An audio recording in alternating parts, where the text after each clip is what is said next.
Kasi si B, di ba? Dagdag pa rito ang A na pinarami ng C. Ano ang magagawa dito? Ito na nga ang A na ito. Oo, A na ito. Pwede natin itong alisin sa bracket, di ba? A at ito ay lumiliko out B plus C. Ano ang gagawin natin ngayon? Malamang nahahanapin natin ito A ngayon. Sa ganitong paraan, hindi siya palaging nakikita kaagad. Bakit? Dahil kung minsan, halimbawa, maaaring iba ang sign niya. Halimbawa, dito'y minus Z at dito Z minus Y. O, marahil, kailangan munang alisin ang A na ito sa bracket at pagkatapos ay hanapin ito. Sa pangkalahatan, magkakaroon ng ilang mas madaling mga halimbawa. Halimbawa, mas madali ang makarating dito, di ba? Dito ay magkakaroon tayo ng kaunti pang kahirapan at malalaman natin kung bakit ito ginawa. Dahil kung minsan kailangan pa nating lumikha ng ilang uri ng sistema ng mas madali, oo, upang alisin ang A na ito, pagkatapos ay iset up ito upang mas madali ang mga kalkulasyon. At kung makarating ka sa pinakadulo ng video na ito, malalaman mo ang tungkol sa isang napakahirap na halimbawa. Kung malulutas mo ito, pagkatapos ay tiyak na magkakaroon ka ng 5 para sa taunang algebra sa taong ito. Gawin natin ito ng hakbang-hakbang. Halimbawa, dito, sa pinakaunang halimbawa, subukan muna natin, sabihin natin, meron tayong 2 dito at may 2 dito. Subukan nating alisin ang juice na ito mula sa bracket. Kaya, isulat muna natin ang A, B at C. Hayaan na lang natin ang lahat ng ito, huwag kang mag-alala. Pagkatapos ay plus 2, dahil pareho kaming positibo dito, walang problema, oo, 2. B plus C, oo, B plus C. Ibig sabihin, ano ang kailangan mong i-multiply ang 2 sa pamamagitan ng upang makakuha ng 2 B? Siyempre, sa B. Pagkatapos ay nag-iiwan kami ng isang karatula at sa pamamagitan ng ano ang kailangan mong i-multiply ang 2 upang makakuha ng 2 C? Siyempre, C. Simple. Kaya, ngayon iguhit natin kung saan mayroon tayong isang bagay na karaniwan dito. Oo, kung saan mayroon tayong A na ito na hahanapin natin ngayon. Sa totoo lang, minsan naiisip mo, hindi ko nakikita ang A na iyon. Ngunit sa katunayan, napakadaling itago ito. May isang bagay na kailangang pagsamahin paminsan-minsan. Sabihin nating may mga bracket dito at walang mga bracket dito. Ano ang gagawin natin? Pag-iisipan natin ito ngayon. Kaya, oo, B plus C, B plus C. Mabuti. Dito hindi ko isinama si A, okay? At pagkatapos ay iginuhit ko ito ng ganito. Ito na nga pala ang gusto nating i-share sa ating mga kababayan. Ibig sabihin, isinusulat natin ito dito. Ngunit hindi lamang ito isang numero o ilang coefficient, ngunit ito ay isang panaklong. Ibig sabihin, ganito ang isusulat natin, B plus C. Na ito lang ang A, oo, na tiniis namin, at pagkatapos ay ang parehong sa naaming pinarami dito, ang A ay pinarami at dito ang A ay dumami. Kailangan nating ilagay ito dito, doon na ilalagay ang halaga nito. Oo, kasi ang dami natin dito, dito tayo magkakaroon ng A at dito magkakaroon tayo ng 2. Nakikita ko, di ba? Well, dito mismo. Yun nga lang, may A din kami. Sa makatuwid, hindi ko nais na malito ka. Gawin natin ito ng ganito. B plus C. O, inalis namin ito. At pinarami ito ng A plus 2 plus 2. Sa sumusunod na halimbawa, ipapakita ko sa iyo ang isang hack ng buhay na madali mong mababago ang palatandaan. Ito ay magiging lubhang kapaki-pakinabang sa iyo. Hayaan mo akong magsulat sa iyo sa itim, kaya ako muna ang magsusulat. Kaya, una sa lahat, isinusulat namin muli ang X. Oo, isinusulat namin muli ang isang ito tulad nito. Oo, minus Z. Mabuti. At ngayon kailangan nating isulat ito kahit papaano, hindi ko alam. Marahil sa panaklong, sabihin natin plus Z minus Y. Ngunit ang Y minus Z at Z minus YY ay hindi pareho. Sumasang-ayon, di ba? Sa makatuwid, kailangan nating baguhin ang kanyang tanda. Upang baguhin ang palatandaan, kailangan nating ilagay ang minus 1 sa labas ng bracket. Ito ay lumiliko para sa bracket na ito, hindi para sa bracket na ito, ngunit para sa isang ito. X, narito ang lahat ng bagay na tulad nito, minus Z. Pagkatapos ay inilabas namin ang minus, mabuti, na parang minus 1, oo, matalino, na magpaparami. Sa katunayan, hindi mahalaga. Walang sino man ang nagsusulat nito. Isulat lamang ang minus tulad nito at iyon na. At dito tayo nagtagumpay, binabago natin ang palatandaan.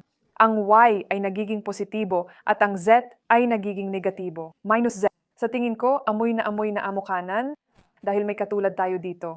I-minus Z, i-minus Z, kawili-wili. Kaya alisin natin ito pagkatapos. I-minus Z. Ngunit ano ang dapat nating paramihin? Sa ito at sa na.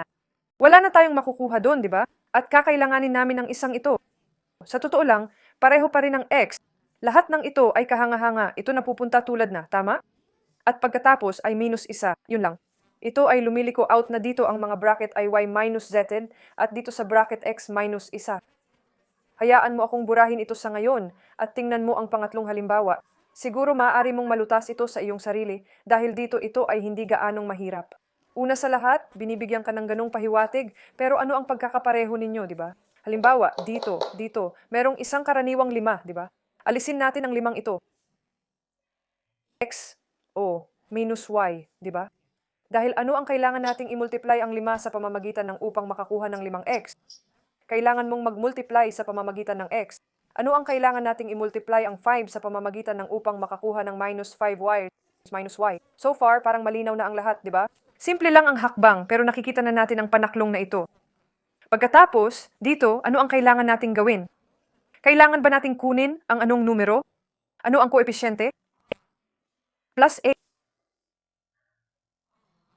Ano ang kailangan nating i-multiply ang a? Well, una sa lahat, dito magkakaroon tayo ng negasyon. Oo, isang negatibong palatandaan.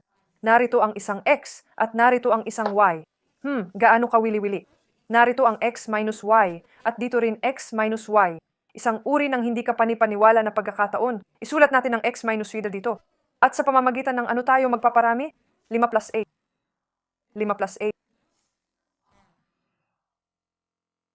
Simple lang, di ba? Sa susunod na halimbawang ito, kailangan mong pag-isipan kung ano ang kailangan nating gawin. Dahil ako, sabihin natin ganito ang hitsura ko, hindi ko alam kung ano ang kailangan kong tiisin, pero alam ko noon pa man na kailangan kong maging parenthesis, oo, sa ganitong paraan, laging may katulad sa panaklong na ito. Sabihin natin x minus y ob plus c. At ano ba ang meron tayo dito? Sabihin natin ito ang ABBA pero may x tayo dito, napakapangit niya.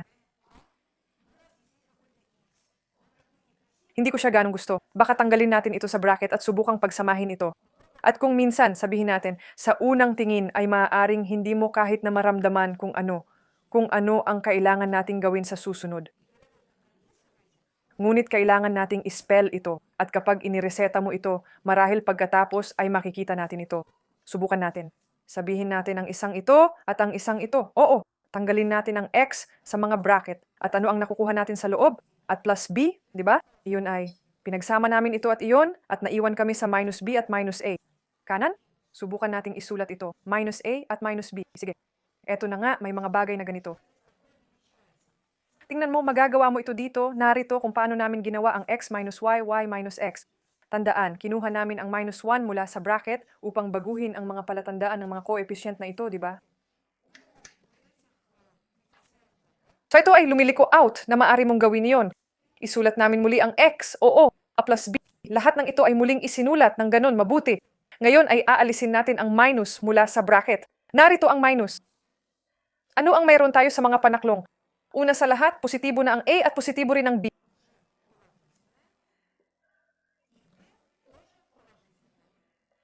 Tingnan mo, nalaman namin kung ano ang nakukuha namin dito ay a plus b at dito a plus b.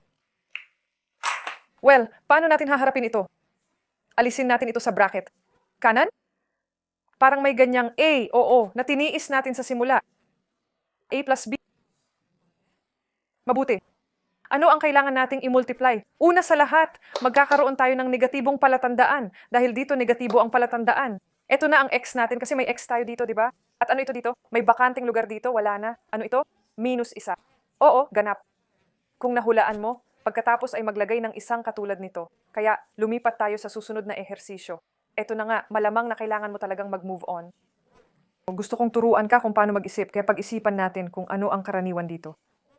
Kung mayroon kang ilang mga pagsasanay at kailangan mong mabulok ang isang polynomial, oo, pagkatapos ay tingnan, kung mayroon kang mga degree, doon, 3, 2, 4, oo, 5, ilang hindi ka panipaniwalang malalaking degree. Pagkatapos ay bigyang pansin ang mga ito. Bakit? Dahil, malamang, kakailanganin mong kunin ang antas na ito, sabihin nating x sa ilang lawak, at sa ilang lawak ay alisin ito sa bracket upang mapupuksa ito. Dahil walang nagmamahal sa mga antas, kaya tinatanggal natin ang mga ito. Subukan natin dito. Tingnan mo, mayroon kaming 3 at 2 dito. Oo, isang malaking antas. Subukan natin ang x squared. Tanggalin mo na lang sa banyo, tingnan natin kung ano ang makukuha natin doon. Siguro may makikita tayo na, parang isa pa.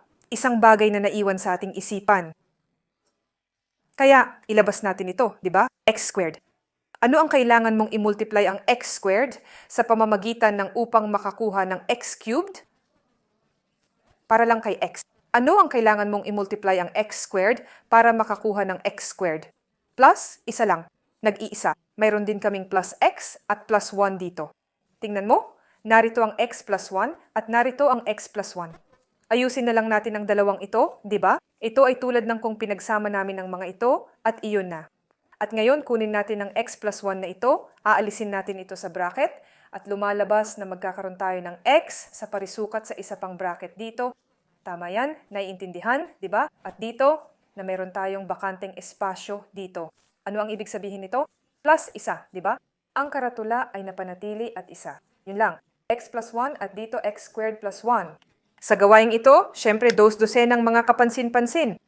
Paano mo hindi gagamitin ang dos-dosenang mga tao at hindi mo alisin ang mga ito sa mga bracket? Magsimula tayo dito at pagkatapos ay tingnan natin kung ano ang magagawa natin dito. 10. Inilabas namin ito. Narito ang x plus y. Kahanga-hanga, hindi ba?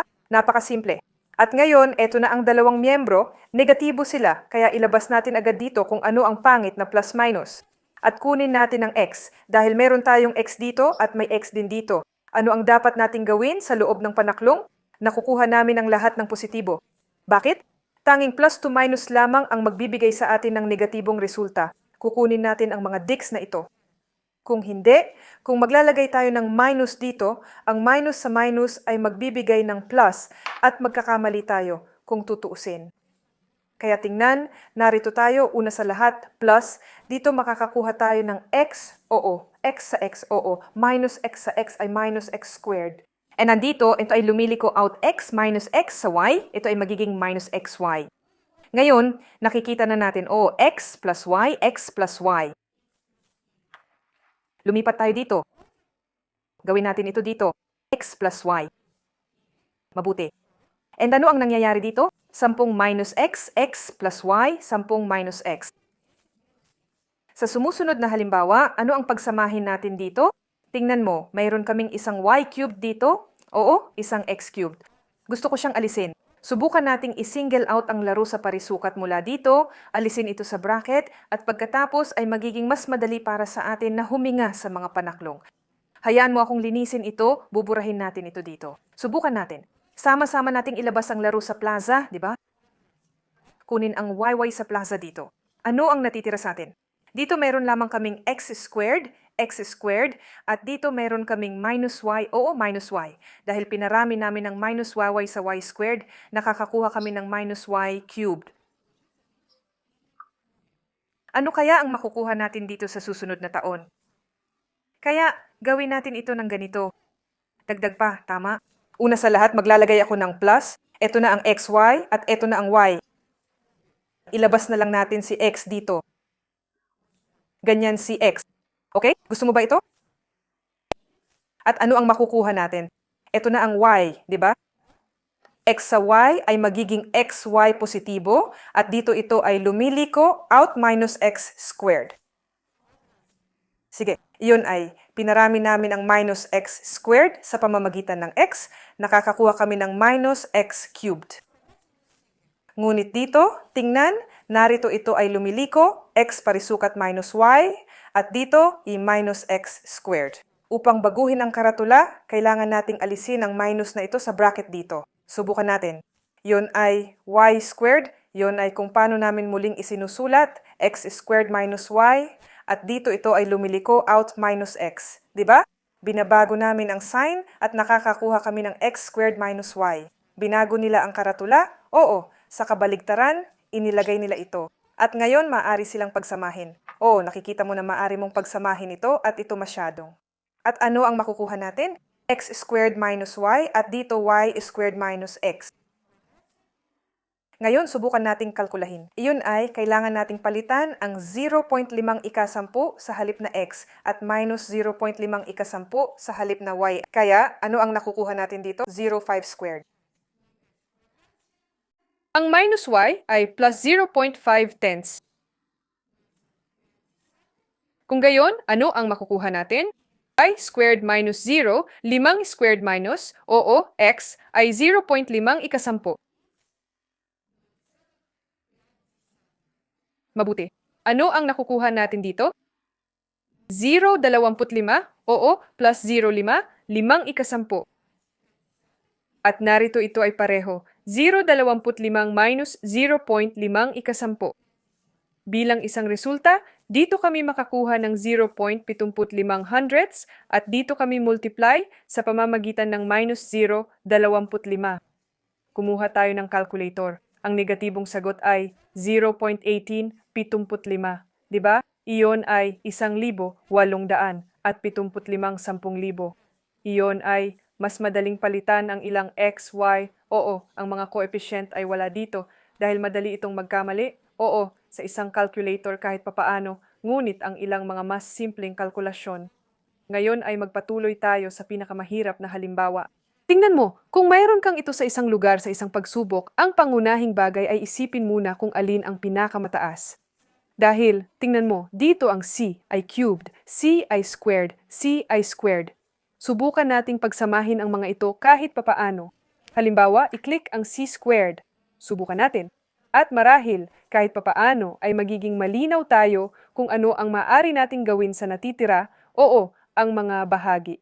Sabihin na natin na lang na may c squared, di ba? Ito na, mananatili ang a, di ba? Ito na ang plus c, di ba? Ang c sa c squared ay magiging c cubed. Ito na ang minus b, di ba? Minus b. Iyon ay minus b multiply sa pamamagitan ng c squared, magkakaroon ng minus bc squared. Napakahusay. Ngayon, ano ang natitira para sa atin? Hindi plus, hindi plus, hindi plus, hindi plus, hindi plus, hindi plus. Naiwan tayo sa minus AD, minus CD at plus BD. Nasa lahat ng dako si D. Alisin din natin ito. Tingnan natin, subukan natin. Ito kung paano namin muling isulat. C sa parisukat A plus C minus B at dito namin kumuha ng D. Kaya, sa anong tanda natin ito isasagawa? Tanggalin natin ito sa isang negatibong palatandaan at pagkatapos ay babaguhin natin ang karatula para sa bawat isa sa mga terminong ito. Minus D, di ba? Dito natin binabaliktad ang minus, lumalabas na magbibigay ito ng plus, oo, A lang, hindi minus, kundi A. Pagkatapos ay magkakaroon din ng plus C, okay? Pero dito sa halip na plus B ay magkakaroon ng minus B. Napakahusay. Tingnan mo, pare-pareho lang ang termino, di ba? Ito ay pareho. Iyon lang. Ito marahil ang pinakamahirap na halimbawa, ngunit alam mo na kung paano ito malutas. At inilagay lang namin ito. Oo, sa isang hiwalay na bracket A plus C minus B at dito sa isa pang bracket, ano ang ilalagay namin ito? C squared minus D. Iyon lang. Napaka-komplikadong halimbawa na hindi mo man lang alam kung paano ito makukuha. Sa katunayan, hindi ito ganong mahirap kung gagawin mo lang ang lahat ng paunti-unti at tingnan ng mas malapit. Oo, ano ang pagkakapareho nila? Ano ang pagkakapareho nila, di ba? Sana maging malinaw sa inyo ang lahat. Masaya ang lahat. Paalam.